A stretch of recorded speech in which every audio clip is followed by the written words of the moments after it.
প্রিয় দর্শক, আমন্ত্রণ জানাচ্ছি টিভিএন 24 এর নিয়মিত আয়োজন টিভি নলেজ দেখার জন্য। সাথে আছি ডাক্তার সজল আশফাক। দর্শক, আপনারা জানেন যে এই অনুষ্ঠানে আমরা স্বাস্থ্য বিষয়ক বিভিন্ন প্রসঙ্গ নিয়ে আলোচনা করে থাকি, সেই সাথে আমাদের সাথে থাকেন একজন বিশেষজ্ঞ। আজকে আমরা কথা বলবো একটু ভিন্ন বিষয় নিয়ে। এই ধরনের বিষয় নিয়ে আমরা সহসা খুব একটা কথা বলা হয় না। তারপর আমার মনে হয় যে সরাসরি এই বিষয়টি নিয়ে আজকে একটু বিশদভাবে আলোচনা করতে চাই। দর্শক, আমাদের আজকের বিষয় হচ্ছে যে সঠিক খাদ্য পরিকল্পনা এবং ওজন নিয়ন্ত্রণ। আমরা জানি যে অনেক রোগের কারণে আমাদের ওজন বেড়ে যায়, আবার এটাও ঠিক যে কিছু কিছু রোগের ক্ষেত্রে চিকিৎসা হিসাবে আমাদেরকে ওজন কমানোর কথা বলা হয়ে থাকে। কাজে এই ওজন কমানোর বিষয়টা একটা বড় বিষয় এখন সুস্থ থাকার জন্য। আজকে এই বিষয়টি নিয়ে কথা বলবো। দর্শক, আজকে আমাদের সাথে উপস্থিত আছেন বাংলাদেশ থেকে, ঢাকা থেকে আমাদের সাথে যোগ দিচ্ছেন পুষ্টিবিদ ইশরাত জাহান, এবং ইশরাত জাহান পুষ্টিবিদ সাজেদা ফাউন্ডেশনের। আসুন পরিচিত হই ইশরাত জাহানের সাথে। ইশরাত জাহান, আপনাকে স্বাগত জানাচ্ছি আমাদের আজকের এই আয়োজনে। অনেক ধন্যবাদ আমাকে আমন্ত্রণ জানানোর জন্য। জি। তো ইশরাত, আজকে যে বিষয় যে ওজন নিয়ন্ত্রণ, এটাই বিষয়, কিন্তু এই ওজন নিয়ন্ত্রণের ক্ষেত্রে আমরা যেটা যোগ করেছি বিষয়ের মধ্যে যে সঠিক পরিকল্পনা। তো দুটো বিষয়, পরিকল্পনাটা সঠিক হতে হবে এবং সেই সাথে ওজনটা কমাতে হবে। তো আপনি কিভাবে শুরু করবেন যে পরিকল্পনাটা কেন জরুরি? সঠিক পরিকল্পনার কথা কেন বলা হচ্ছে? কারণ অনেকে তো অনেকভাবে ওজন কমায় বা কমিয়ে ফেলে। সেক্ষেত্রে আসলে অনেক ঝামেলাও হয় অনেক সময়। কাজেই আপনি কিভাবে শুরু করবেন যে কেন গুরুত্বপূর্ণ বা সঠিক পরিকল্পনাটা কেন? এটা খুবই চমৎকার। কারণ হচ্ছে আমরা দেখছি যারা আমরা প্র্যাকটিস করছি, অনেকেই কিন্তু আসলে ক্লিনিক্যাল সাইডে যারা পরিমাপ এবং হচ্ছে পরিকল্পনা করে ডায়েট কন্ট্রোল করে থাকেন এবং খাদ্য ব্যবস্থাপনাটা ঠিক মতো নিয়ে থাকেন, তারা কিন্তু আসলে ওজনটাকে যেভাবে নিয়ন্ত্রণ করতে পারেন বা হচ্ছে গিয়ে তার রোগ অনুযায়ী যে খাদ্য ব্যবস্থা হওয়া দরকার সেটা যেভাবে উনি হচ্ছে পরিকল্পনা করছেন, তাদের আসলে যে আউটকামটা আর হচ্ছে অন্যরা যারা হচ্ছে গিয়ে যেভাবে হচ্ছে ডায়েট করছেন এবং ডায়েট করা নিয়ে এটাও একটা মজার বিষয় যে আমরা কিন্তু হুম, কোনো হুম, কথা বললেই সবসময় বলছি আমি ডায়েট নিয়ে আসছি বা আমি ডায়েট করছি, কিন্তু ডায়েট অর্থই মানে কিন্তু খাদ্য বা খাদ্য পরিকল্পনা, তাই না? যে আসলে জি, ওনার জন্য এই পরিকল্পনাটা করা দরকার। হ্যাঁ, আর যদি থেরাপিউটিক ডায়েট বলি ক্লিনিক্যাল ভাষায়, সেটা হচ্ছে গিয়ে ওনার যে পরিস্থিতি শারীরিক, সেই পরিস্থিতি অনুযায়ী ওনার যে খাদ্য ব্যবস্থাপনা সেটাই। তা আজকে আসলে কথা বলবো আসলে সেই বিষয়টা নেই, কারণ হুম, হচ্ছে হুম, প্রত্যেকটা মানুষ কিন্তু ইউনিক এবং প্রত্যেকটা মানুষের চাওয়াটা এবং শরীরের মেটাবলিজমও কিন্তু ইউনিক। সো যে ডায়েট পরিকল্পনা আমার জন্য কার্যকরী সেটা কিন্তু আপনার জন্য নাও হতে পারে। কিন্তু আমাদের আসলে একটা প্রচলন আছে, সেটা হচ্ছে যে আমরা একজন যখন হচ্ছে একটা ডায়েটটা ফলো করে উনি কিছুটা কমলেন, তখন কিন্তু দেখা যায় সেটা ইনফ্লুয়েন্স হয়ে হয়তো কপি করে আরেকজন হচ্ছে সেটা কিন্তু ইউজ করছে। বা হুম, গ্লোবালি এখন হচ্ছে গিয়ে যেহেতু আমাদের অনলাইনে সবকিছুই পাওয়া যাচ্ছে, একজন যখন পরিকল্পনা করছেন তখন ওনার অজান্তেই উনি হয়তো ভাবছেন যে আমি যদি আমার খাওয়াটাকে অনেক কমিয়ে দিই বা হচ্ছে কোনো খাদ্য উপাদান ইনগ্রিডিয়েন্টস যদি আমি একদম বাদ দিয়ে দিই, তাহলে হয়তো আমি খুব সহজেই কমে যাব। কিন্তু এটা আসলে ওনার শরীরের জন্য, অর্গান গুলোর জন্য ঠিক আছে কিনা, ওনার যে প্যারামিটার গুলো আছে সেগুলো আসলে সঠিক আছে কিনা, পরবর্তী কতদিন উনি এটা করতে পারবেন, এটা সাইড ইফেক্ট গুলো কি কি, সেগুলো কিন্তু অনেক কিছু ওনারা যেহেতু আম, এটা ওনারা বুঝতে পারেন না, তো হচ্ছে কি পরবর্তী পর্যায়ে কিন্তু তারা অনেক সিক হয়ে যান এবং অনেক ধরনের অসুস্থতা নিয়ে কিন্তু ডক্টরদের কাছে আপনাদের কাছে আসেন, আবার দেখা যায় যে ঘুরে ফিরে আবার আমাদের কাছেও চলে আসেন। হুম, হুম, হুম। অনেক ধন্যবাদ ঈশ্বর জাহান। আসলেই তাই, মানে আমরা প্রত্যেকটা মানুষই ইউনিক এবং আমাদের প্রত্যেকের জন্য পরিকল্পনা ভিন্ন হবে। আর সবচেয়ে বড় কথা হচ্ছে যে শারীরিক অবস্থা তো সবার এক না। মানে কারো হয়তো অনেক রকম রোগ থাকতে পারে, কারো হয়তো কোনো রোগই নাই, শুধু ওজনটাই বেশি। কাজে সেক্ষেত্রে তো পরিকল্পনা ভিন্ন হতেই হবে। তো এখন আমরা যদি শুরু করি একটা একটা করে ধরুন একজন মানুষের ওজন বেশি আছে, তার কোলেস্টেরল বেশি, আবার যদি ধরি সাথে ডায়াবেটিসও আছে, যেটা খুবই কমন আর কি। তো সেক্ষেত্রে কি ধরনের পরিকল্পনা হতে পারে বা আপনি কিভাবে শুরু করতে চান এই পরিকল্পনার বিষয়টা? আসলে আমরা যখন কোনো ডায়েট পরিকল্পনা করি, ডায়েট প্ল্যানিং করি আর কি, তখন অনেক কিছু কিন্তু আমাদের মাথায় রাখতে হয়। জি। মানুষের জন্য এটা সাধারণ মানুষের জন্য খুব সহজ, কারণ যেহেতু ছোটবেলা থেকে ওনারা ৩ বেলা ৫ বেলা খেয়ে অভ্যস্ত। তো তাদের জন্য এটা কিন্তু খুব মানে সহজ একটা বিষয় যে বাজার করতে হবে, রান্না করতে হবে, খেতে হবে। আমার যেটা পছন্দ আমি সেটা খাবো এবং হুম, আমার পেট ভরছে, এটাই হচ্ছে আমার খাদ্য তালিকা। জি। কিন্তু আমরা যারা আসলে এটার উপর পড়াশোনা করছি আমাদের কিন্তু অনেক সাধনা করতে হয় এটার পেছনে, এবং একটা বিরাট সায়েন্স কাজ করে। আমাদের বডিটা কিন্তু একটা বিরাট সায়েন্স। হ্যাঁ? এটা কিভাবে হচ্ছে একটা খাদ্য আমাদের মুখে যখন যাচ্ছে, প্রত্যেকটা কণা যেমন হচ্ছে কার্বোহাইড্রেট একভাবে ডাইজেস্ট হচ্ছে, এটার হচ্ছে ডাইজেশন সিস্টেম একরকম, আবার প্রোটিনের একরকম, ফ্যাটের অন্যরকম, ভিটামিনস গুলোর অন্যরকম। তো ধরে, ধরে অর্গান গুলো আবার একেকভাবে কাজ করে, রিসেপ্টর গুলো অন্যভাবে কাজ করে। তো হুম, হুম, যেহেতু আমাদেরকে এখানে সায়েন্টিফিক্যালি মাথায় রাখতে হয়, ১ম এই আমরা যেটা করি ওনার আসলে শারীরিক সিচুয়েশনটা এখন কেমন আছে। ঠিক জি। আছে? উনি কি স্টেজে আছে? উনার কোন প্যারামিটার গুলো কতটুকু আছে? অনেক সময় দেখা যায় যে অনেকে আছেন যে শুধু ফ্রুটস দিয়ে উনি ডায়েট করতে চান। হুম? হুম, হুম, ভেজিটেবলস খাচ্ছেন, প্রচুর ফ্রুটস খাচ্ছেন। যেমন আপনি যেটা বললেন যে যদি কোলেস্টেরল লেভেল হাই, ঠিক আছে? তো হচ্ছে উনি হয়তো দেখবেন যে একদম ফ্যাট খাওয়া বন্ধ করে দিচ্ছে। নিজে থেকে যদি কেউ করে। হুম, হুম, তারপরে দেখা গেল কিন্তু আসলে বিহাইন্ড দ্য সিন এর কাহিনী কি? সেটা হচ্ছে যে আসলে ফ্যাট খেলেই তো ফ্যাট হয়, এটা তো আসলে বিষয় না। আসল বিষয় হচ্ছে গিয়ে যে উনি কার্বোহাইড্রেট বা কতটুকু ক্যালোরি গ্রহণ করেছিলেন। হাই সেটাই। ক্যালোরি থেকেই কিন্তু কোলেস্টেরল লেভেলটা সবচেয়ে বেশি আমাদের বডিতে আসে। তো এবং ফ্যাটি লিভার নাওএডেইজ বাংলাদেশে কিন্তু আসলে একটা বার্ডেন হয়ে যাবে ভবিষ্যতে। এখনো কিন্তু প্রচুর পরিমাণে আমরা ফ্যাটি লিভার আমরা দেখি। আর যেহেতু এটার কোনো হুম, সিগনিফিক্যান্ট হুম, কোনো সিমটমস দেখা যায় না, তো অন্য প্রবলেম নিয়ে যখন আসে তখন কিন্তু এটা আইডেন্টিফাই হয়। হ্যাঁ? এই কোলেস্টেরল লেভেল, আমাদের ফ্যাটি লিভার এই জিনিসগুলো। তো এটা হিডেন একটা বার্ডেন আমি বলতে পারি এখন বাংলাদেশের পিপলদের জন্য, যেহেতু প্রচুর পরিমাণে মানুষ এখন জব করছে এবং বাইরে থাকছে। তো হুম, হচ্ছে হুম, তাদের আসলে ব্যালেন্স করাটা খুব কঠিন। তো এই যে ডায়াবেটিক পেশেন্ট তার কোলেস্টেরল লেভেল হাই, তার ক্যালোরিটা আমি যখন ব্যালেন্স করতে যাব অবশ্যই আমাকে মাথায় রাখতে হবে তার হাইট, ওয়েট এবং হচ্ছে তিনি আসলে কতটুকু কি ধরনের কাজ করছেন এবং হুম, হুম, সে ছেলে না মেয়ে, ঠিক আছে? তারপরে হুম, হচ্ছে হুম, তার ক্যালোরিটা যখন আমি হচ্ছে ক্যালকুলেট করব তখন দেখতে হবে যে তার ডায়াবেটিসটা কি কন্ট্রোলে আছে নাকি আনকন্ট্রোল। হ্যাঁ? তার ডায়াবেটিস আসলে কোন লেভেলের ডায়াবেটিস। অনেকে কিন্তু দেখবেন যে ইনসুলিন নিচ্ছে বা মেডিকেশন দিচ্ছে। হয়তো তার হচ্ছে রাতের বেলা অনেক সময় সন্ধ্যার পরে তার ডায়াবেটিস সুগারের পরিমাণ বেড়ে যায়। অনেকে কিন্তু ঘুম থেকে ওঠার পর দেখবেন ফাস্টিং এ বেড়ে যায়। তখন কিন্তু এই জিনিসগুলো হিস্ট্রি নিয়ে আমাদের মাথায় দিতে হয় যে আসলে তার রাতের খাবারটা আমি কিভাবে দিব, কার্বোহাইড্রেটের সিস্টেমটা কেমন থাকবে, সকালবেলা কতটুকু কার্বোহাইড্রেট দিব। হ্যাঁ? তো ডায়াবেটিস খুব কমপ্লেক্স একটা বিষয়। হ্যাঁ? তো জি। এটার ভিতরে অনেক ধরনের স্ট্রেস থাকে। হুম, তো হুম, এর হুম, বাইরে হচ্ছে কোলেস্টেরলের জন্য আমরা যেটা বলি যে অবশ্যই ক্যালোরিটা একটু কাটতি করতে হবে এবং তাকে কিন্তু এটা কমানোর জন্য তার হুম, যাতে হুম, এই ইনটেকটা আর না হয়, যে সোর্সটা, হ্যাঁ, সেইটা বন্ধ করে দিতে হবে এবং জি।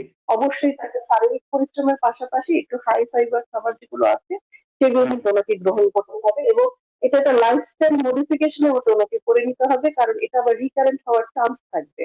জি। অনেক ধন্যবাদ, অনেক ধন্যবাদ এরশাদ জাহান। দর্শক, আজকে আমরা কথা বলছি সঠিক খাদ্য পরিকল্পনা এবং ওজন নিয়ন্ত্রণ নিয়ে, এবং আমাদের সাথে বাংলাদেশ থেকে যোগ দিয়েছেন সাজেদা ফাউন্ডেশনের পুষ্টিবিদ ইশরাত জাহান। তো ইশরাত, আপনি খুব সুন্দরভাবে বলছিলেন কথাগুলো। তো আমি যদি কয়েকটা জিনিস এখানে বলি, যে আপনি বলছিলেন যে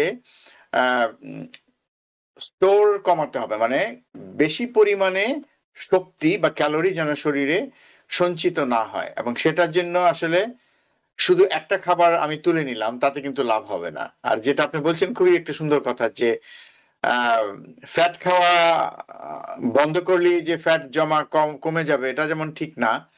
আবার ফ্যাট বেশি খেলেও যে ফ্যাট জমতে মানে ক্যালোরি জমবে বা ফ্যাট জমবে, সেটার কথা না। কথা হচ্ছে যে আমি মোটামুটি অর্থে, মানে টোটালি আমি কতটুকু মানে ক্যালোরি খাচ্ছি, এবং সে থেকে আমি কতটা বার্ন করছি, সেই হিসাবটা বড় বিষয়। আপনার কথা যেটা বুঝলাম, কাজে এই বিষয়টাই অনেকের মাথায় নাই, যেটা হচ্ছে যে ওনারা ভাবেন যে আমার কোলেস্টেরল বেশি, আমি ফ্যাট বর্জন করলাম, কিন্তু আমি যদি বেশি পরিমাণে কার্বোহাইড্রেট জাতীয় খাবার খাই, তাহলে তো আমার আলটিমেটলি যে ফ্যাটটা বেড়ে যাচ্ছে সেগুলো কনভার্ট হয়ে তো ফ্যাট হয়ে যাচ্ছে। এবং আপনি আরো একটা কথা বলেছেন যেটা আমি বলতে ভুলে গেছিলাম, যে ফ্যাটি লিভার। ইয়াস, ফ্যাটি লিভার তো একটা নীরব মানে ঘাতক এখন যে অবস্থায় চলছে এটা, এবং এই ফ্যাটি লিভার থেকে ক্যান্সার হতে পারে লিভারের। তো সেক্ষেত্রে এই ফ্যাট কমানোটা, চর্বি কমানোটা তো একটা বড় চ্যালেঞ্জ, বিশেষ করে হার্টের সমস্যা যাদের আছে, কোলেস্টেরল বেশি, এবং সাথে যদি কারো ডায়াবেটিস থাকে তাহলে তো মানে অন্যরকম একটা অবস্থা। সেক্ষেত্রে আবার কার্বোহাইড্রেটটাও রেস্ট্রিক্টেড করতে হচ্ছে, কার্বোহাইড্রেট গ্রহণের পরিমাণও কমাতে হয়। কাজেই এটা আপনি একজন পুষ্টিবিদ হিসাবে এটাকে একটা জটিল সমীকরণ হিসাবে দেখছেন, কিন্তু অনেকেই হয়তো দেখেন না। সমস্যাটা সেই জায়গায় দেখা যায় যে, যেটা বললেন শুরুতে যে আমি ডায়েটে আছি, তো ডায়েট করতে যে আসলে কি ডায়েট করছেন, নিজে নিজে কি ডায়েট করছেন তাতে আসলে হচ্ছে না। তাতে দেখা যাবে যে হয় রোগ নিয়ন্ত্রণ হচ্ছে না, ওজনও কমছে না, কোলেস্টেরলও বাড়ছে, আলটিমেটলি উনি মাঝখান থেকে কিছু কষ্টও করছেন। তো যাই হোক, আরেকটা কথা আমি বলে দিতে চাই, আমি আলোচনায় আসবো আপনার এই কথাটা। আপনি হচ্ছে লাইফস্টাইল মডিফিকেশন, তার মানে হচ্ছে যে কেউ যদি ভাবেন যে আমি শুধু ডায়েট করব তাতেই আমার সবকিছু হয়ে যাবে, এটা হবে না। লাইফ স্টাইল মডিফিকেশন আপনি যেটা বলছিলেন যে হ্যাঁ, খাদ্য নিয়ন্ত্রণ একটা বিষয় থাকবে, সাথে ব্যায়াম করতে হবে, কায়িক পরিশ্রম করতে হবে। এই বিষয়গুলো সবটা মিলিয়েই কিন্তু চিকিৎসা ব্যবস্থাটা, এই বিষয়টাই অনেকের হয়তো বুঝতে পারেন না। তারা একটাকে আরেকটার মানে দিয়ে রিপ্লেস করতে চান, যেটা আসলে হয় না। তো আমি এখন একটু স্পেসিফিক্যালি কিছু নাম শুনতে চাই, কিছু খাবারের নাম। যেমন আপনি বললেন যে ফ্যাটি লিভার, আমরা জানি যে ব্যায়াম একটা বড় বিষয়, ক্যালোরি বার্ন করতে হবে সব ক্ষেত্রেই। তো কিছু খাবারের নাম যদি বলেন, স্পেশালি ফ্যাটি লিভার বা কোলেস্টেরল যাদের বেশি, তাদের জন্য কি কি খাবারগুলো এড়িয়ে চলা উচিত, এবং পরিকল্পনার ক্ষেত্রে কোন খাবারটা আপনি একটু বেশি, কোনটা কম করে আপনার পরিকল্পনাটা তৈরি করেন? আচ্ছা, খাবারের ক্ষেত্রে অবশ্যই বলবো যে ওজন বাড়িয়ে দেয়, হ্যাঁ, বা ক্যালোরিটা আমাদেরকে ইনহ্যান্স করে এরকম টাইপের যে খাবারগুলো, বিশেষ করে মিষ্টি বা সুগার জাতীয় যে খাবারগুলো, সিম্পল সুগার হুম আমাদের খাবারের মধ্যে একটা ভাগ আছে। যেহেতু আমরা সাদা চিনি যেটা বলি, সাদা হুম চিনি, হুম একদম সাদা ভাত, যেগুলো খুব সহজেই, কারণ মানুষের ভুল ধারণা যে ভাত খেতে নিষেধ করি, আমরা কিন্তু ভাত খেতে নিষেধ করছি না। আমরা রাইট। বলছি আপনি ভাত খেতে পারবেন, কিন্তু যেটা হচ্ছে লাল চালের ভাত, বা এখন কালো চালও পাওয়া যাচ্ছে, সবাই হয়তো অ্যাভেলেবল হওয়ার কথা না, বাট আমাদের দেশীয় চাল যেগুলো আছে সেগুলোও কিন্তু লাল হয়ে থাকে। সেই চালগুলো যদি আমরা খাই তাহলে ওগুলো কিন্তু আমাদের শরীরের জন্য অনেক উপকারী। একটু যদি আমি ভেঙে বলি যে সাদা হুম হুম চাল এবং লাল চালের মধ্যে কি পার্থক্য। সাদা চালটা হচ্ছে পলিশ করা একটা চাল, যেটা হচ্ছে রান্না করে খাবার সাথে সাথে এটা ডাইজেস্ট হয়ে যায় আমাদের বডিতে, এবং খুব সহজেই কিন্তু আমাদের সুগারটা আমাদের বডিতে রক্তে চলে যায়। হ্যাঁ, আর লাল চালটা কিন্তু উপরে কিন্তু একটা ফাইবার কোটিং থাকে, হ্যাঁ, ফুল ফাইবার, যার কারণে ওটা কিন্তু রান্না হতো আপনি দেখবেন সময় বেশি লাগে, অ্যাজ ওয়েল জি। অ্যাজ হচ্ছে আমাদের বডিতে কিন্তু এটা শোষণ হতেও ভাঙতে দেরি লাগে, শোষণ হতে সময় লাগে। যেহেতু এটা ভাঙতে এবং শোষণ হতে সময় লাগে, তো এটা কিন্তু আস্তে আস্তে স্লো স্লো এটা সুগারটা দেয়। আপনি যদি কাঁচা একই ধরনের 100 গ্রাম সাদা ভাত এবং 100 গ্রাম লাল চাল নেন, হয়তো এটা হচ্ছে পুষ্টিমান সবই সমান, সুগারও আপনি সমান পাবেন। অনেক সময় যারা পেশেন্টরা গুগল সার্চ করেন তারা কিন্তু আমার কাছে এসে বলেন যে আপনি যে বললেন এটা খেতে, দুইটার তো পুষ্টি গুণাগুণ একই রকম, তাহলে আপনি এটা দিলেন কেন আমাকে, তাহলে আমি হুম তো হুম সাদা ভাত খেলেই পারেন। তাহলে হুম হুম হয়তো আপনি ইনফ্লুয়েন্স হচ্ছেন বা কোনো ব্র্যান্ড দিয়ে হচ্ছে আপনি প্রমোট করতে চাচ্ছেন, বিষয়টা কিন্তু আসলে সেটা না। বিষয়টা হচ্ছে গিয়ে যে আসলে টেকনিক্যাল বিষয়গুলো খেয়াল করতে হবে। হুম কেন হুম আমরা রুটি খেতে বলি ডায়াবেটিক পেশেন্টদেরকে, কেন আমরা ভাত খেতে নিষেধ করি, হ্যাঁ, এই বিষয়টা। তো আজকে যারা দর্শক আছেন তাদেরকে বলছি যেহেতু ভাইয়া আমার খুব কাছের একজন মানুষ, আমি চাই যে এখান থেকে আপনারা একদম নিজে থেকেই নিজের হচ্ছে পুষ্টিবিদ হয়ে যেতে পারেন, কিছুটা হুম যে টেকনিক্যাল বিষয়গুলো যাতে ধরে নিতে পারেন, যে লাল চাল আর সাদা চালের মধ্যে এই একটা পার্থক্য। তো আপনার যখন তাড়াতাড়ি খাবারটা ডাইজেস্ট হয়ে যাবে তখন আপনার হাইপোথ্যালামাস কিন্তু অ্যালার্ম দিবে যে আমার খাবার খাওয়ার সময় চলে এসেছে, মানে হুম হুম আপনার তাড়াতাড়ি ক্ষুধা লাগবে।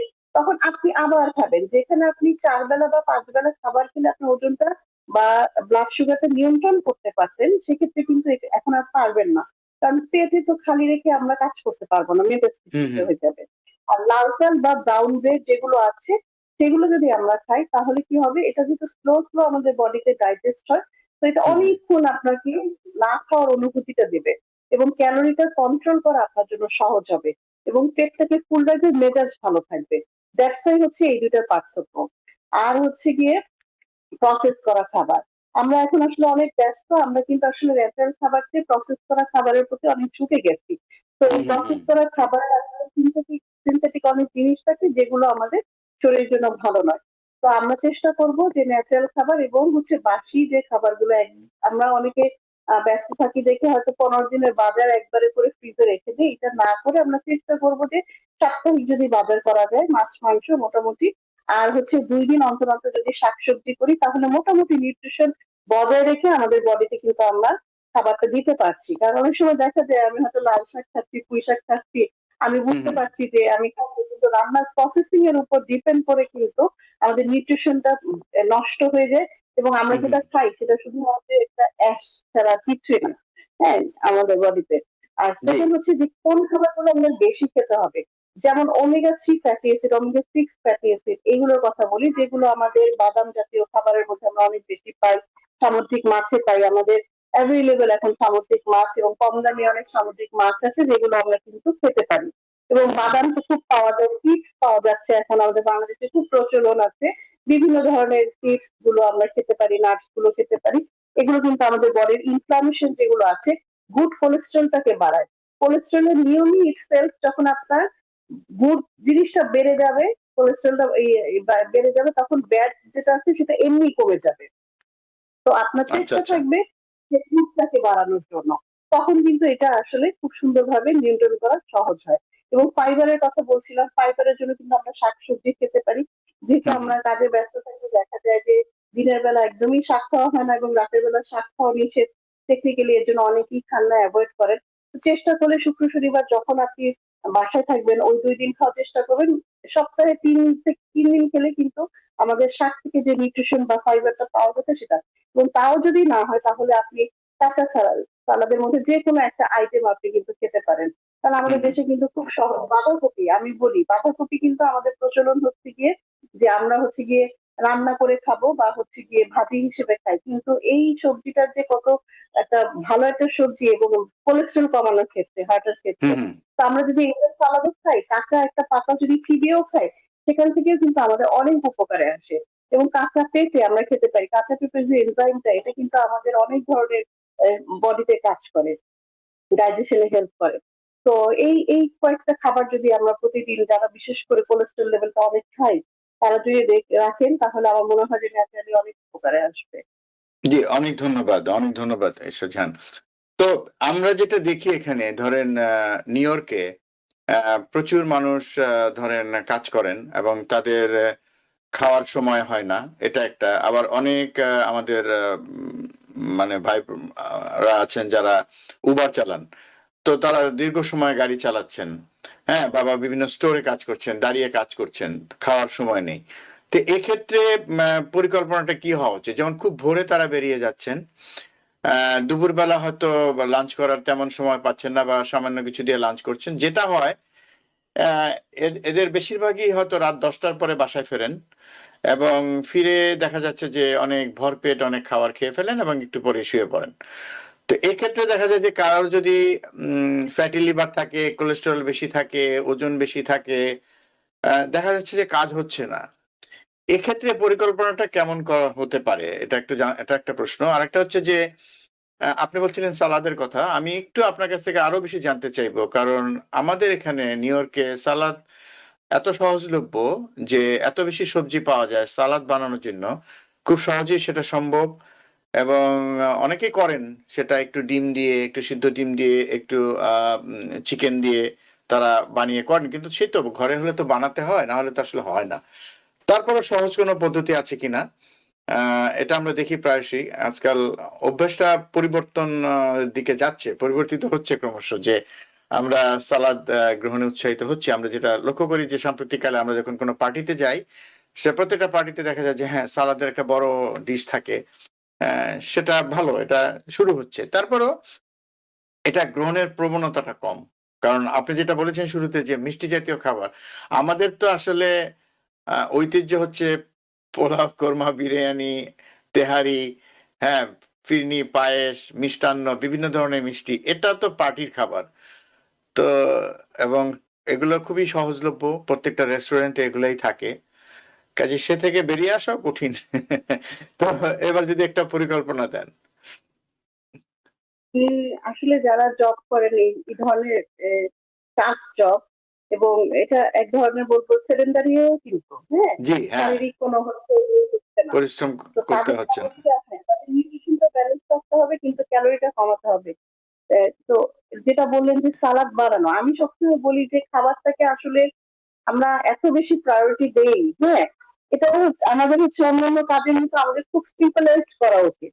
যেমন খুব আয়োজন করে আমাকে এটা আনতে হবে ওইটা আনতে হবে, সেই দিন থেকে আমি ডায়েট করবো, আচ্ছা আগামী শুক্রবার সবকিছু গুছিয়ে নিই তারপর থেকে শুরু করবো। Don't do this.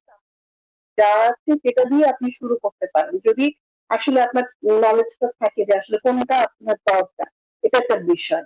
আমি কিন্তু আমার সব পেশেন্টকে প্রথমে জিজ্ঞেস করি যে আপনি কি কাজ করেন আর আপনার বাসায় বা অফিসে কি রাখার ব্যবস্থা আছে। তো ওটার মাধ্যমেই আমি চিন্তা করি, আমি আমার মতো কখনো ডায়েট দেওয়ার চেষ্টা করি না।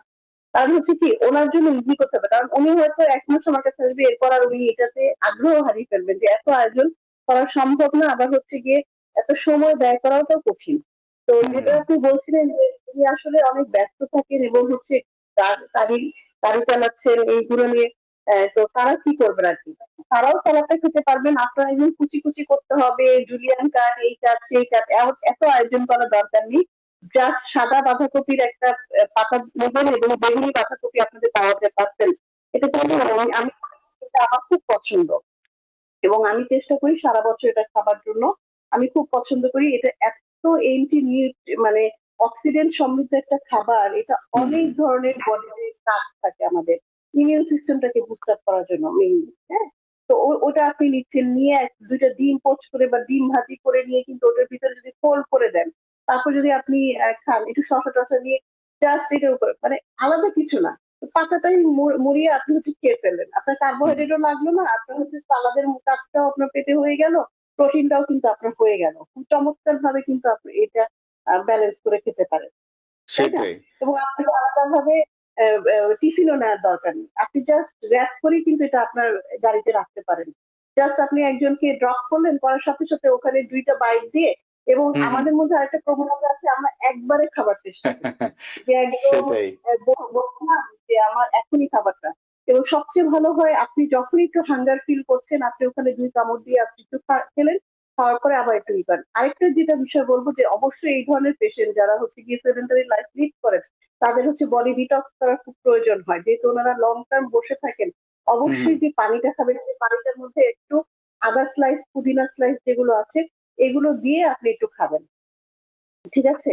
তাহলে হবে হুম, কি, এবং একটা একটা বিটও খেতে পারেন। বিটটাও কিন্তু আসলে খুব ভালো কাজ করে আমাদের বডির জন্য। কারণ অনেক সময় দেখা যায় যে আমাদের হুম, মধ্যে হুম, মেক্সিমাম কিন্তু অ্যানিমিক থাকি আমরা বিভিন্ন হুম, কারণে। হুম, হুম, হুম, এবং হুম, একটা বয়সের পরে কিন্তু আসলে ছেলে-মেয়ে সবারই কিন্তু, বিশেষ করে ছেলেদের দেখবেন যে পুরুষ হরমোনের যেটা একটা ঘাটতি দেখা যায় আফটার 40। তো বিটটা হুম, কিন্তু একটা সুপার ফুড হিসেবে কাজ করে এক্ষেত্রে। তো এক জি, স্লাইস বিট যদি এখানে দেওয়া যায়, একটু লেবু বা লেবু স্লাইস এবং হচ্ছে একটু আদা স্লাইস করে আপনি 2 লিটার পানির মধ্যে রেখে আপনি গাড়িতে রেখে দিলেন। সারাদিন ওখান থেকে সিপ সিপ করে আপনি পানি নিচ্ছেন। এটা কিন্তু বিশাল নিউট্রিশন আপনার বডিতে কিন্তু অ্যান্টিঅক্সিডেন্ট আপনি হচ্ছে গিয়ে এনহ্যান্স করছেন বডিতে। তো হুম, এভাবে হুম, যদি ব্যালেন্স করতে আমার মনে হয় যে একদম খুব আয়োজন করবার দরকার হবে না। ঠিক আছে। হ্যাঁ, অনেক ধন্যবাদ। আপনি বিটের কথা বললেন। আসলে বিট এখানে খুবই সহজলভ্য একটা সবজি এবং একই সাথে আমি লেটুসের কথা বলতে ভুলে গেছি। তো লেটুসও খুবই এভেইলেবল। এটাও খুব সুস্বাদু একটা সবজি যেটা সালাদের জন্য খুবই দরকারি। তো দর্শক সময় হলো বিরতি নেবার। বিরতির পর আবার ফিরে আসবো অনুষ্ঠানে। আশা করি আমাদের সাথেই থাকবেন। দর্শক বিরতির পর আবার ফিরে এলাম অনুষ্ঠানে। আপনারা দেখছেন টিবিএন ওয়েলনেস। আজকে আমরা কথা বলছি সঠিক খাদ্য পরিকল্পনা এবং ওজন নিয়ন্ত্রণ নিয়ে, এবং আমাদের সাথে বাংলাদেশ থেকে যোগ দিয়েছেন সাজেদা ফাউন্ডেশনের পুষ্টিবিদ ঈশ্বর জাহান। তো ঈশ্বর জাহান, আমরা আসলে অনেকটাই আলোচনা করে ফেলেছি, আমাদের আলোচনা খুব সুন্দরভাবে এগোচ্ছে আমি মনে করি। তো এক্ষেত্রে কিছু বিষয় একটু আলোচনা করতে চাই, যেমন ধরেন খুব সাধারণ যারা দর্শক দেখছেন তারা হয়তো ভাববেন যে আমাদের যাদের কোলেস্টেরল বেশি না, সব নর্মাল, ওজন সব নর্মাল, কিন্তু বয়স হয়তো কম বা ওজন ঠিকই বা বয়সও হয়তো একটু বেশি, কিন্তু ভবিষ্যতে যাতে আমাদের ওজনটা বেড়ে না যায় এবং এটা যাতে আমরা ধরে রাখতে পারি, সেক্ষেত্রে কি বিষয়গুলো তাদের লক্ষ্য রাখা উচিত? এখনকার সময় আমি যেটা দেখি সেটা হচ্ছে লাইফস্টাইল মডিফিকেশন খুব বেশি দরকার। ওজনটা নিয়ন্ত্রণ করবার জন্য। ডায়েটটা একটা পার্ট, যেটা হচ্ছে ইনটেকটাকে আপনার ব্যালেন্স করবার জন্য। কিন্তু আসলে এটার সাথে অ্যাসোসিয়েট অনেক কিছু আছে। যেমন এখন আমরা ম্যাক্সিমাম টাইমেই দেখি আমাদের রাত জাগাটা অনেক বেশি হয়ে যায়। ঠিক আছে? আর হচ্ছে সকালে দেরিতে ঘুম থেকে ওঠা। এটা আমাদের কিন্তু খুবই ইমব্যালেন্স হিসেবে বাড়তে থাকছে। এখন দেখছি শুধুমাত্র কম বয়সী, বেশি বয়সী সবার জন্য। যারা আসলে খুব কর্পোরেট লেভেলে জব করেন, যাদেরকে আসলে টাইমলি যেতেই হয়, একটা বাইন্ডিংস থাকে, তারা ছাড়া আসলে সকালে ঘুম থেকে খুব কমই ওঠেন আমার কাছে মনে হয়। তো যাই হোক, তো এই জায়গাটা ব্যালেন্স করা খুব জরুরি, কারণ এই সঠিক সময়ে খাদ্যাভ্যাস কিন্তু আমাদের শরীরের ওজন নিয়ন্ত্রণ অনেক বেশি প্রভাব ফেলে। যেমন ব্রেকফাস্ট, যেটা আমাদের হচ্ছে 7:30 থেকে 8টা 9টা 8:30টার মধ্যে করে ফেলার কথা, যে সময়টা আমার ডাইজেশনটা অনেক ভালো হয় এবং আমার বডিটাকে ঘুম থেকে ওঠার পরে আমাদের একটা ফুয়েল দেওয়ার দরকার হয়, আমি সেটা দিচ্ছি না। আমি হচ্ছি 11টা 12টার দিকে, এবং ওই সময়টা আমি হচ্ছে একবারে লাঞ্চ করে ফেলছি, ভারী একটা খাবার আমার বডিটাকে দিচ্ছি। তারপর দেখা যায় সারাদিন টুকটাক খেলাম, তারপরে সন্ধ্যার পরে রাতে হচ্ছে গিয়ে আবার হচ্ছে বিগ মিল একটা নিলাম। নেয়ার পরে রাত যেহেতু যাচ্ছি, তখন ক্ষুধা লাগছে, তখন রাতে আসলে খাবারটা কি হয়, আমাদের স্টোর থাকে যে খাবারগুলো, সেই জি। ড্রাই খাবার যেগুলো, সেগুলোই কিন্তু আমরা খেয়ে থাকি। বিস্কিট টাইপের খাবার যেগুলো থাকে, কুকিজ, হুম, বিস্কিট, অনেকে তো হচ্ছে গিয়ে কোল্ড ড্রিঙ্কস, হুম, এই টাইপের খাবারগুলো খান, যেগুলো হচ্ছে গিয়ে হাই ক্যালোরি খাবার, এবং এগুলো সবই হচ্ছে যেহেতু রাতের বেলা সন্ধ্যার পর থেকে মেটাবলিজম স্লো হয়ে যায়, তো যে হুম, হুম, খাবারটা খাচ্ছি সেগুলো তো আমাদের কাজে লাগছে না। সেগুলো কিন্তু ম্যাক্সিমাম ফ্যাট হিসেবেই আমাদের ডিপোজিট হওয়ার একটা পসিবিলিটি রয়ে যায় বিশাল। তো ওজন নিয়ন্ত্রণ রাখা কিন্তু এদের ক্ষেত্রে খুব কঠিন হয়ে যায় তখন। তো জি। অবশ্যই হচ্ছে সঠিক সময় খাবার গ্রহণ করাটা হুম, ওজন নিয়ন্ত্রণের ক্ষেত্রে আপনাদেরকে খেয়াল রাখতে হবে। আরেকটা হচ্ছে পরিমাণ, আমি কতটুকু খাচ্ছি। আমি জি। সবসময় বলি যে আপনার টোটাল ক্যালোরি যতটুকু আছে সেটা কিন্তু আপনি 3 বেলা বিগ মিলে না খেয়ে, যে আমি যখন সময় পাচ্ছি তখনই খাবো, এটা না খেয়ে আপনার অভ্যাসটা একটু 6টা খাবারে করতে হবে। যেমন 3টা বিগ মিল আমরা করবো এবং 3টা স্ন্যাক্স করবো, যেটা হচ্ছে 10টা থেকে 10:30 11টার মধ্যে একটা সিম্পল খাবার নিতে পারি স্ন্যাক্স হুম, টাইপের, যেটা হচ্ছে মনে হচ্ছে 125 থেকে 150 কিলো ক্যালোরির মতো হবে। এবং সন্ধ্যায় আমরা ইভিনিং একটা স্ন্যাক্স দিব। যেহেতু আপনাদের ওখানে সম্ভবত একটা 7টা 8টার মধ্যেই রাতের খাবারটা হয়ে যায়, তো হুম, এক্ষেত্রে হচ্ছে গিয়ে বেড টাইমের যে খাবারটা থাকে সেখানে আমাদের কিন্তু আরেকটা মিল নেওয়ার একটা চান্স থাকে। তো হুম, হুম, ওখানে হচ্ছে গিয়ে আমরা ইয়োগার্ট খেতে পারি, কার্ড খেতে পারি, মানে দই যেটা আমরা বলি, সিম্পল খাবার আর কি। এটা হুম, খেয়ে হুম, কিন্তু আমরা ঘুমিয়ে যেতে পারি রাতের বেলা। জি, তো এভাবে জি, ব্যালেন্স করা সম্ভব ওজনটা। জি, জি। অনেক ধন্যবাদ। আরেকটা বিষয় বোধহয় বাদ পড়ে গেছে, সেটা হচ্ছে যে টিনেজার যারা বা আরেকটু কম বয়সী যারা, তাদের মধ্যে কিন্তু এখন যেটা বলে যে ওবেসিটি একটা বড় সমস্যা। এবং সেক্ষেত্রে তো আসলে আপনি যেগুলো বলেছেন সেগুলোই দায়ী। এই যে তারা যে জাঙ্ক ফুড গুলো খাচ্ছে, যখন তখন বাইরের খাবারগুলো খাচ্ছে, প্রসেস ফুড খাচ্ছে, তাদের অনেকেই যেটা হয় যে শারীরিক পরিশ্রম করছে না, খেলাধুলা করছে না। তো এদের ক্ষেত্রে আসলে কি ধরনের পরিকল্পনা, মানে একটা তো লাইফস্টাইল মডিফিকেশন আছেই, খাবারের কোনো পরিকল্পনা কিভাবে নেওয়া যায়, মানে তাদেরকে কিভাবে এই স্বাস্থ্যকর খাবারের দিকে ফেরানো যায়? স্বাস্থ্যকর খাবার বলতে হচ্ছে আমরা যেটা বলি যে, যেমন কোল্ড ড্রিঙ্কস এর ক্ষেত্রে চয়েস, আমরা যে কোনো রেস্টুরেন্টে গেলে কিন্তু এখন হচ্ছে মিন্ট লেমনেডও কিন্তু পাই আমরা, তাই হুম, না? হুম, তো আপনি সেটাও চুজ করতে পারেন। হ্যাঁ, চয়েস ইজ ইয়োর অলওয়েজ। তো হচ্ছে গিয়ে আপনি যখন জানবেন যে এই খাবারটা আপনার ওজন বাড়িয়ে দিচ্ছে, তো আপনি ওটা না খেলেই হলো।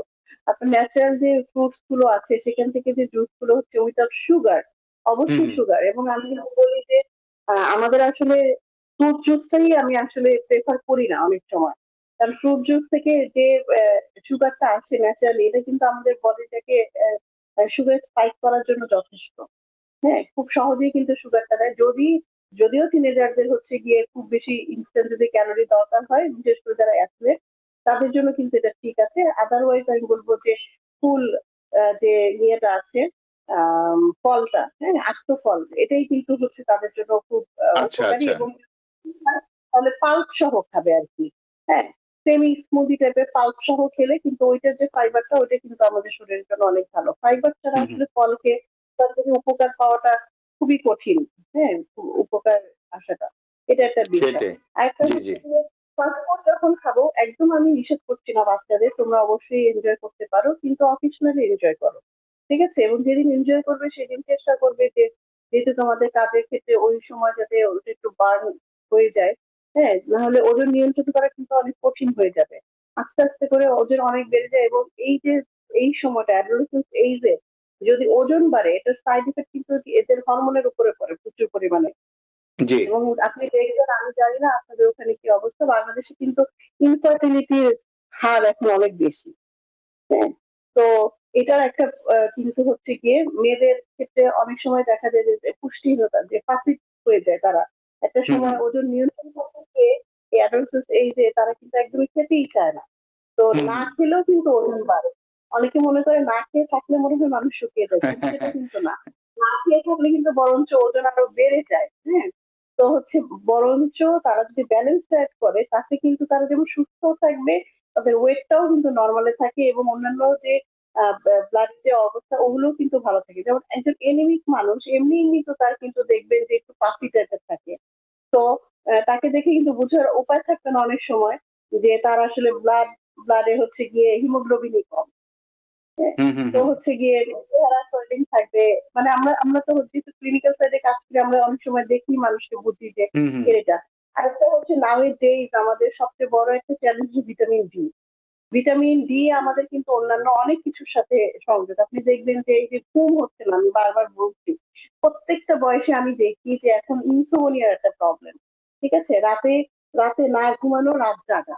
এবং এইটা হচ্ছে তাদের হরমোনের জন্য যে কত বেশি এবং আমাদের কর্টিসল লেভেলটাকে কি বাড়িয়ে দেয়। হ্যাঁ? এবং তার প্রতিটা কাজ তো আমি সে ঠিক মতো সময় মতো পরিকল্পনা করতে পারছে না, শেষ করতে পারছে না। এটাতে কিন্তু তার হচ্ছে আরো বেশি স্ট্রেস হচ্ছে। ইনডাইরেক্টলি। এবং ভিটামিন ডি যখন থাকবে না, আপনার ক্যালসিয়ামের অভাব হবে এবং আপনার দেখা যাবে যে হাড়ের অন্যান্য যে প্রবলেম গুলো আছে, হ্যাঁ, হুম অস্টিওপোরোসিস হুম হুম এবং আমাদের যে অ্যাসিডিটির যে সমস্যা, এই অ্যাসিডিটির সমস্যা থেকে দেখবেন যে আমাদের বাংলাদেশে তো আসলে অনেক বেশি দেখা যায় যে আহ, যেটা বলে গ্যাস্ট্রিকের ওষুধ খাওয়ার একটা প্রবণতা নিজের থেকেই থাকে। তো হুম হুম। সেখান থেকে কিন্তু দেখা যায় যে লং টার্মে আমি দেখেছি আমার পেশেন্টদেরকে, এরা কিন্তু আসলে একটা সময় পর এই যে হাড়ে ক্যালসিয়ামের অভাব অনেক বেশি। ক্যালসিয়ামের অভাব হলে ভিটামিন ডির অভাব হবে।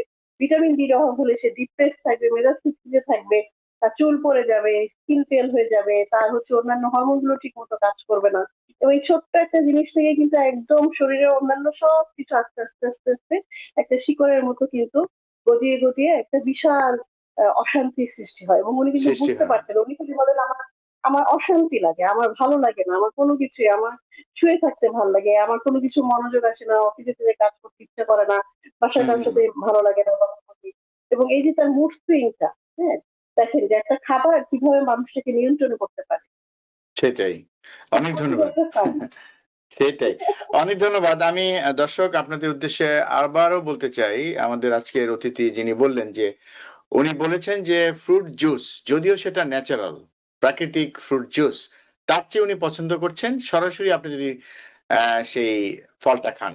তাতে ফলের রসের যে উপকার সেটা পাবেন, সাথে তার সাথে যে ফাইবার বা তন্তু থাকে, সেটার কারণে যে শরীরে একটা উপকার হওয়ার কথা সেটাও কিন্তু আপনি পাচ্ছেন। কাজে এটাই সবচেয়ে উচিত আসলে।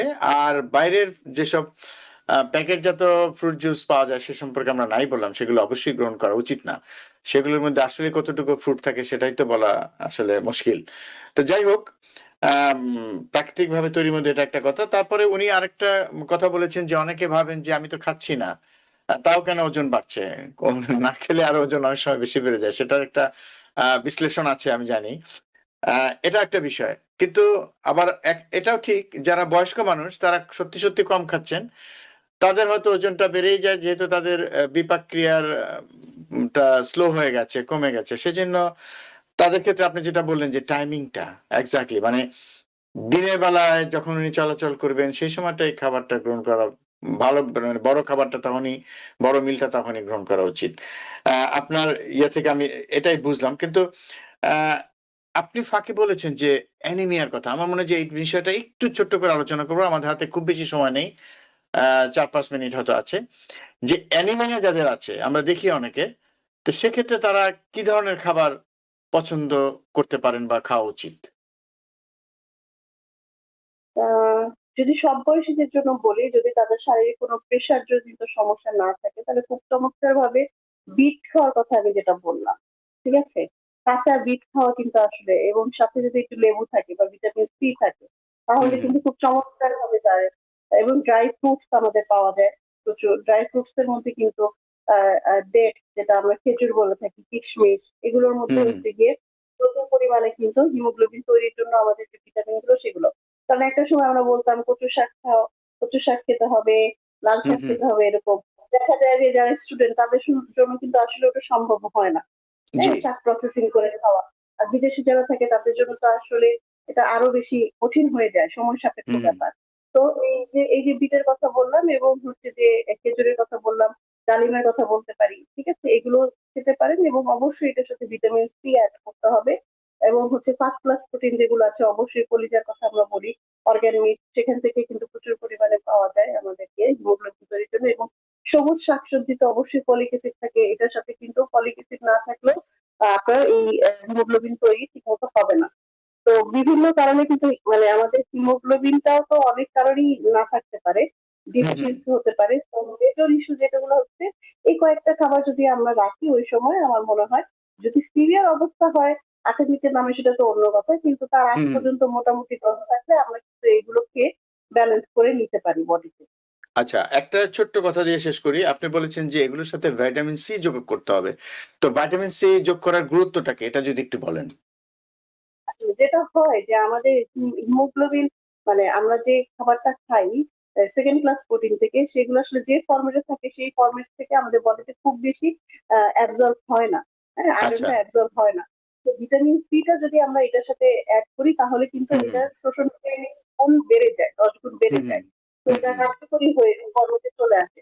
দ্যাটস ওয়াই দেখা যায় যে অনেক খাবার, বললাম না যে টেকনিক্যাল ইস্যুতে কিন্তু ওই হুম হুম। জিনিসগুলো না থাকলে একটা আরেকটার সাথে কাজ করে। যেমন ভিটামিন ডি, যেমন ক্যালসিয়ামের ফ্রেন্ড, জি এই দুটো একটা না থাকলে আরেকটা কাজ করবে না। তো এইখানেও হচ্ছে গিয়ে সেকেন্ড ক্লাস ঠিক। প্রোটিনের সাথে, মাল্টের সাথে, আয়রনের সাথে অবশ্যই ভিটামিন সি আপনাকে অ্যাড করতে হবে।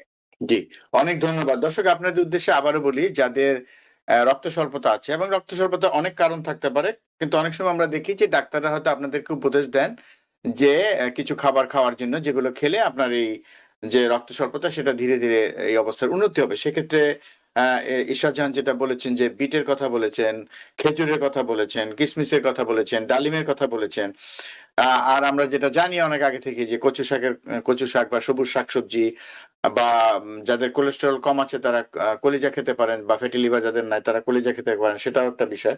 তো এই খাবারগুলো যদি আপনি নিয়মিতভাবে খান এবং সাথে ভাইটামিন সি যোগ করেন, লেবু যোগ করেন, তাহলে হবে কি জিনিসটা মনে হয় যে একটা সাপোর্ট হলো, আপনি চিকিৎসা চলতে থাকবে পাশাপাশি, এটা যদি হয়, এবং এটাতে কিন্তু অনেক অনেক মানে এটা সহযোগিতা করবে চিকিৎসার ক্ষেত্রে। তো ঈশা জান, আপনাকে অনেক ধন্যবাদ। আজকে আমরা আসলে মানে আমাদের আলোচনা অনেক পরিধি অনেক বড় ছিল পরিসরটা। সে কারণে আমরা হয়তো অনেক বিষয়গুলো পুরোপুরি ধরে ধরে আলোচনা করতে পারিনি। আমরা একটা একটা করে ধরে ধরে আলোচনা করতে পারতাম। তো ভবিষ্যতে আমরা প্রত্যেকটা রোগ ধরে ধরে কি ধরনের খাদ্য পরিকল্পনা হওয়া উচিত সেটা আমরা আলোচনা করবো ইনশাল্লাহ। তো আপনাকে অনেক ধন্যবাদ আমাদের সাথে যোগ দেওয়ার জন্য। আপনি ভালো থাকবেন। আপনাকে ধন্যবাদ, টিভিএনকে ধন্যবাদ আমাকে আমন্ত্রণ দেওয়ার জন্য, এবং দর্শকদেরকে বলবো অবশ্যই আপনারা নিজেদের যত্ন নেবেন।